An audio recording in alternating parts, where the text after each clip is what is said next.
السلام علیکم۔ آج کی اس ویڈیو میں یہ میری دوسری ویڈیو ہے اس چینل پہ۔ اس سے پہلے میں نے پشتو میں ایک ویڈیو اپلوڈ کی ہے۔ یہ میری پہلی ویڈیو ہے اردو زبان میں اور دوسری ویڈیو ہے اس چینل میں۔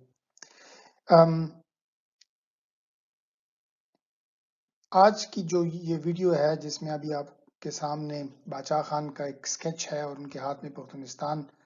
کے ٹائٹل کے نام سے کتاب موجود ہے۔ ہم بات کریں گے کہ 1947-1948 کی سیاست کی پس منظر میں اور ان سیاسی واقعات کا ذکر کریں گے، ان سیاستدانان ہند کا ذکر کریں گے اور اس وقت کی سیاست کا ذکر کریں گے جس کے نتیجے میں پختونستان کی جو تجویز ہے وہ سامنے آئی اور اس تجویز کے سامنے آنے پر کیسے پاکستان کی سیاست کہ آنے والی سیاست پہ خاص طور پر فرق پڑا، افغانستان کے ساتھ معاملات پہ بہت فرق پڑا اور پاکستان کے اندر ایک پاکستان کے وجود کے آنے کے بعد ایک آغاز اس طرح کا ہوا کہ جس کی آج تک پاکستانی عوام اور ریاست جو ہے وہ کسی نہ کسی شکل میں قیمت چکا رہی ہے۔ تو آج کی جو ویڈیو ہے یہ ایک سیاسی تاریخ سے وابستہ ایک ویڈیو ہے۔ کوشش کریں گے کہ جتنی تفصیل ہم اس 20-25 منٹ کی ویڈیو میں کور کر سکیں، جو نہیں کور کر سکیں گے ان کو پھر اگلی ویڈیو میں انشاءاللہ ڈسکس کریں گے۔ میں پہلے ہی آپ کو بتا رہا ہوں کہ یہ موضوع اتنا وسیع ہے اور اس میں بہت سارے عوامل ریجنل پالیٹکس کے انوالو ہیں، انٹرنل پالیٹکس پاکستانی پالیٹکس کے انوالو ہیں، تو اس کو ایک مختصر ویڈیو میں سارے موضوعات پر گفتگو کرنا ممکن نہیں ہوگا، اس لیے اس کو میں حصہ اول قرار دے رہا ہوں اور انشاءاللہ اگلے ہفتے پھر اس کی جو دوسری اگر آپ لوگوں کو لگا کہ دوسری ویڈیو آنی چاہیے، اس کا دوسرا حصہ آنا چاہیے تو اس پہ کام کریں گے اور پھر اس پہ دوبارہ گفتگو کریں گے۔ لیکن چلے شروع کرتے ہیں کہ پختونستان کا جو موضوع ہے، جو پروپوزل ہے، جو تجویز ہے، وہ کہاں اور کس وقت اور کس پس منظر میں سامنے آئی۔ چلیں جی،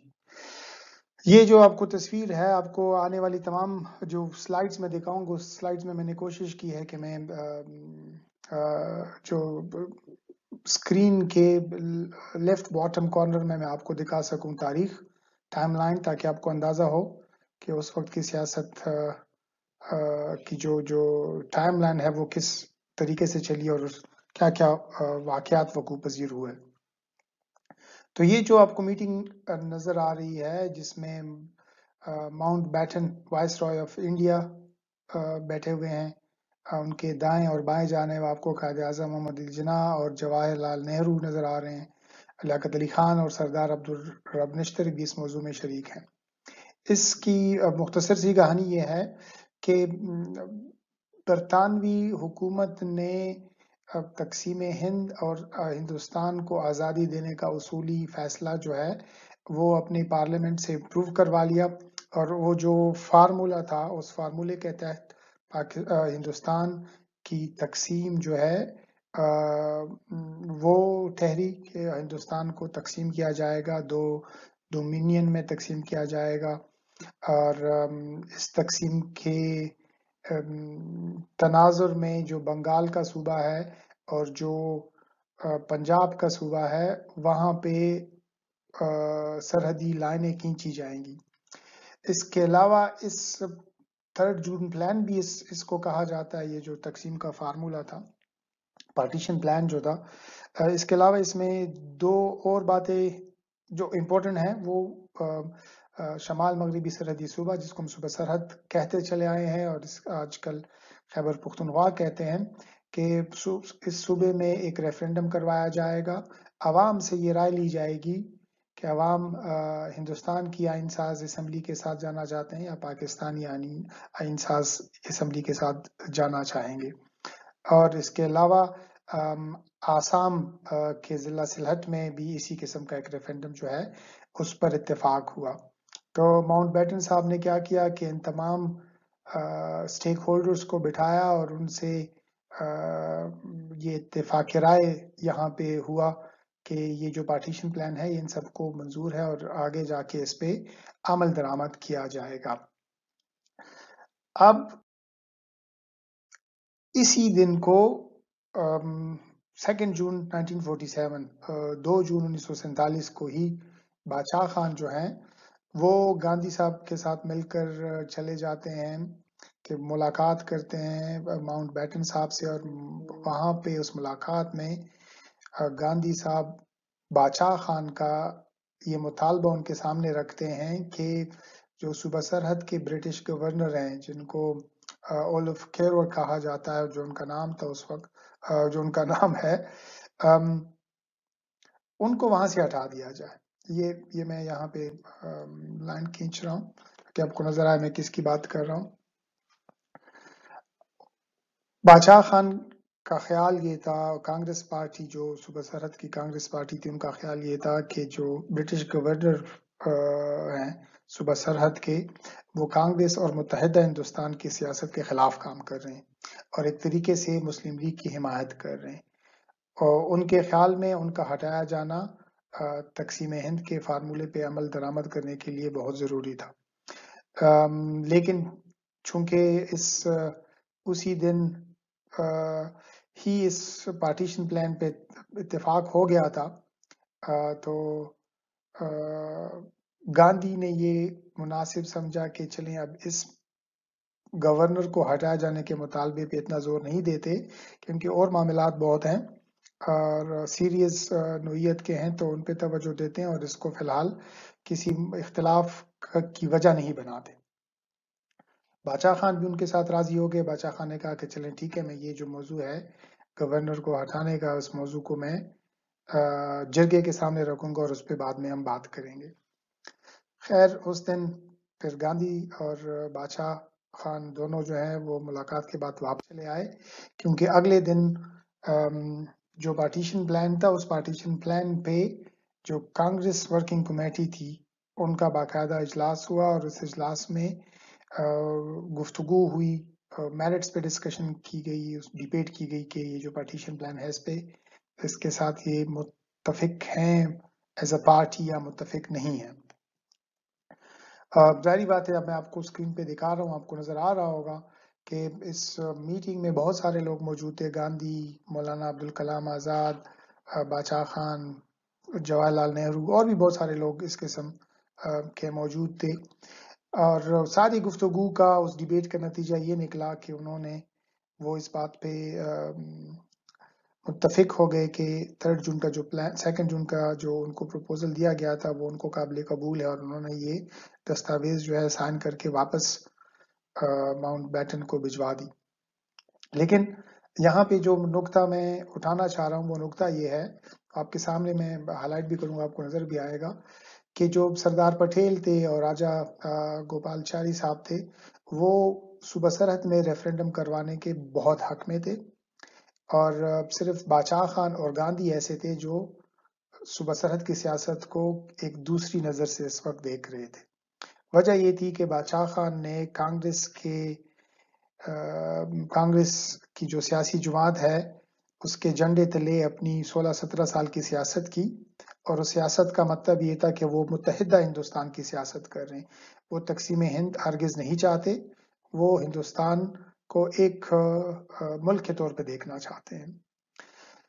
بادشاہ خان کو جب یہ احساس ہو گیا کہ کانگریس ورکنگ کمیٹی جو ہے، جو کانگریس کی مرکزی ہائی کمانڈ اتھارٹی ہے، وہ سب اس بات پہ متفق ہے کہ پارٹیشن طے پایا ہے، اس پارٹیشن سے اب پیچھے نہیں ہٹا جا سکتا، پاکستان کا وجود میں آنا جو ہے وہ ایک حقیقت ٹھہرا ہے، اور اس کا مطلب یہ تھا کہ اس کی بادشاہ خان کی سیاست کو اس سے کافی چیلنجز درپیش سامنے آئے۔ وہ اس کی وجہ یہ ہے کہ بادشاہ خان کانگریس کو یاد دلا رہے ہیں کہ میں نے جو سیاست کی ہے 17-18 سال، اس سیاست کے نتیجے میں اس سیاست کا جو پس منظر ہے وہ صرف متحدہ ہندوستان ہی تھا، اس میں کسی دوسرے ڈومینین، کسی دوسرے ملک کا ذکر نہیں تھا۔ اب اگر تقسیم ہی ٹھہرا ہے اور آپ لوگوں نے یہ بھی طے کیا ہے کہ آپ نے صوبہ سرحد میں جہاں پہ باچا خان کی پارٹی کی حکومت تھی،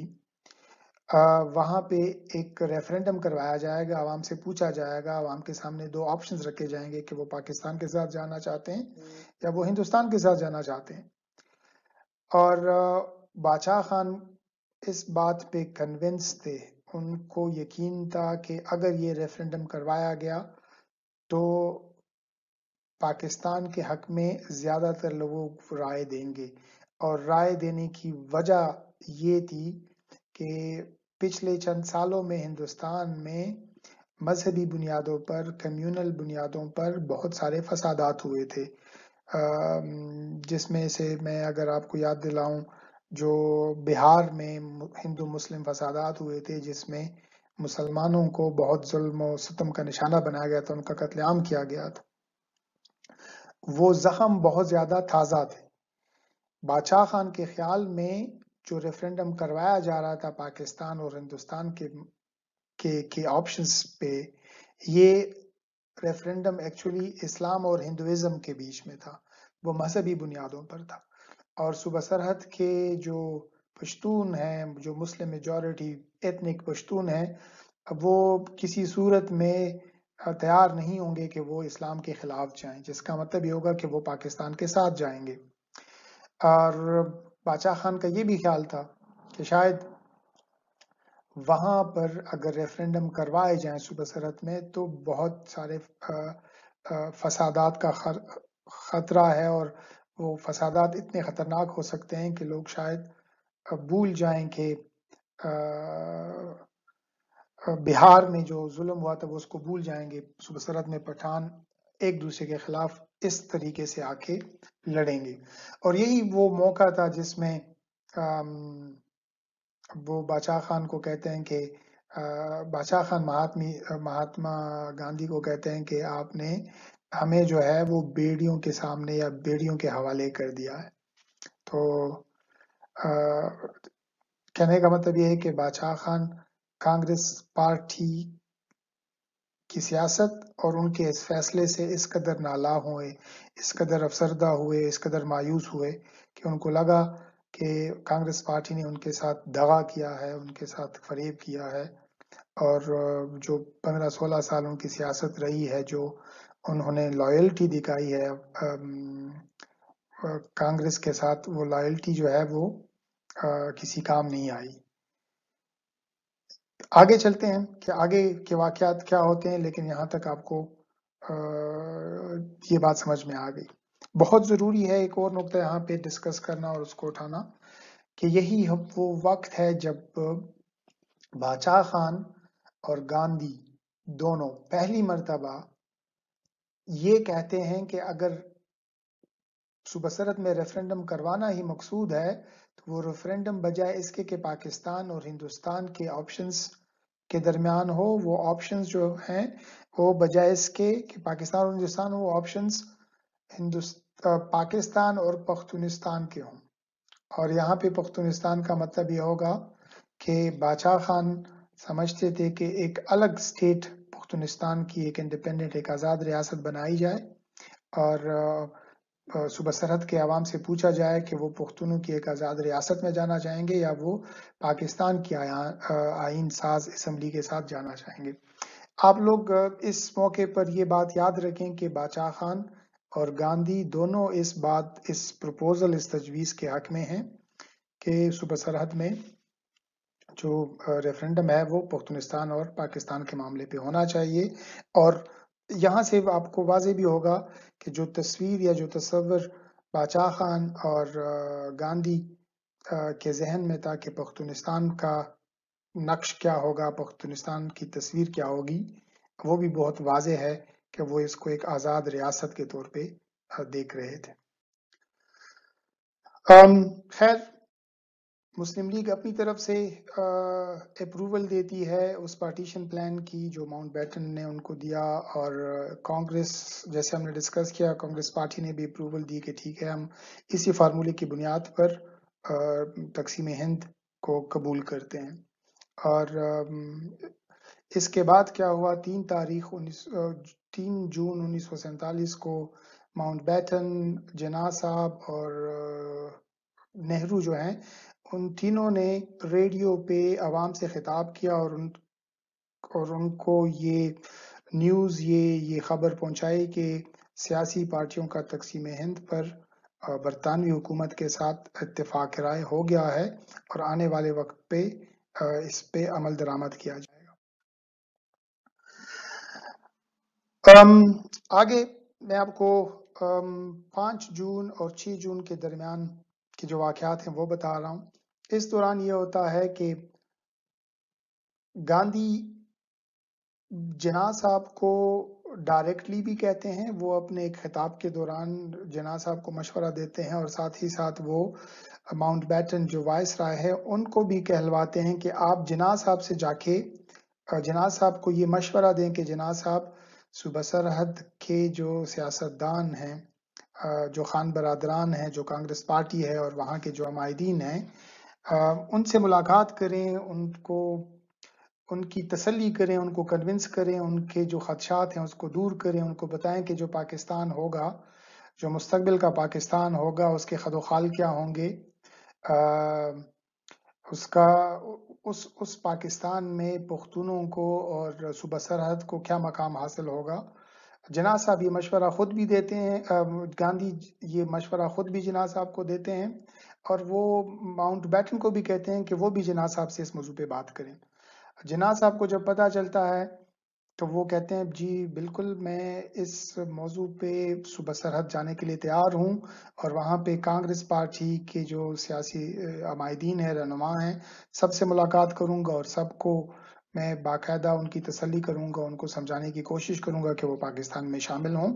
اور یہ ان کے حق میں بہتر ہوگا۔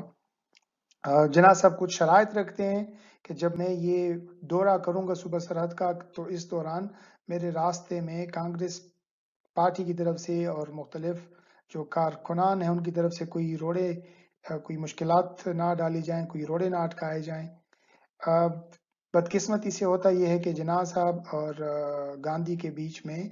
جو طریقہ کار ہے اس دورے کا، جو طریقہ کار ہے اس ملاقاتوں کا، اس پہ اختلاف ہو جاتا ہے، وہ متفق نہیں ہو پاتے، اور اس وجہ سے یہ جو وزٹ ہے یہ کینسل ہو جاتا ہے، یہ ہو نہیں پاتا۔ 8 جون کو باچا خان جو ہیں وہ گاندھی کو ایک خط لکھتے ہیں، اور ان خط میں وہ ان سے کہتے ہیں کہ باچا خان اب گاندھی کو کہہ رہے ہیں کہ میں نے اپنے دوستوں کے ساتھ، اپنے رفقائے کار کے ساتھ مشورہ کیا ہے، اور ہمیں یہ لگتا ہے کہ یہ جو ریفرینڈم ہے یہ ہمارے صوبے میں بہت سخت قسم کے تشدد آمیز مظاہروں، فسادات کو اور جھگڑوں کی وجہ بنے گا، اور ہم نہیں چاہتے کہ یہ ریفرینڈم ہو اور یہ فسادات ہوں۔ اور میں یہاں پہ کوٹ کر کے بتا رہا ہوں کہ باچا خان نے اپنے خط میں پھر لکھا بھی ہے کہ ہم پاکستان کے خلاف ہیں، جیسے ہم نے اس سے پہلے بات کی کہ ان کی سیاست 16-17 سال کی سیاست کا نچوڑ یہ تھا کہ وہ متحدہ ہندوستان کے ساتھ جانا چاہتے تھے، تو وہ کہتے ہیں کہ میں پاکستان کے خلاف ہوں، اور ہم اگر جائیں گے، اگر ہم انڈیا کے ساتھ جائیں گے بھی تو ہم ایک آزاد ریاست پختونستان یا پٹھان سٹیٹ کے حوالے سے جانا پسند کریں۔ 8 جون کو میں ایک دوسرا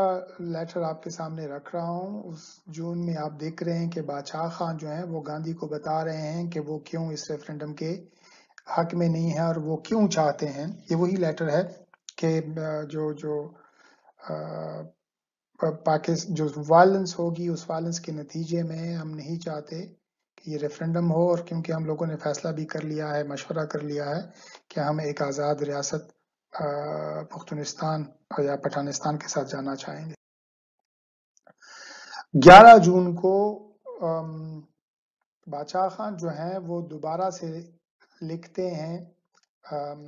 گاندھی کو، اور وہ کہتے ہیں کہ ہم نے جو صوبائی کانگریس کمیٹی ہے، جو خدائی خدمتگار کے مختلف عمائدین ہیں، سالار جن کو کہا جاتا تھا،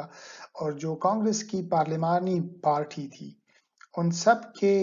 ممبران کے ساتھ 4 گھنٹے طویل ملاقات کی ہے، ہم نے مشورہ کیا ہے، اور اس مشورے کے نتیجے میں ہم لوگ اس اتفاق رائے پہ پہنچے ہیں کہ جو ریفرینڈم ہے، اس ریفرینڈم کے آپشنز کو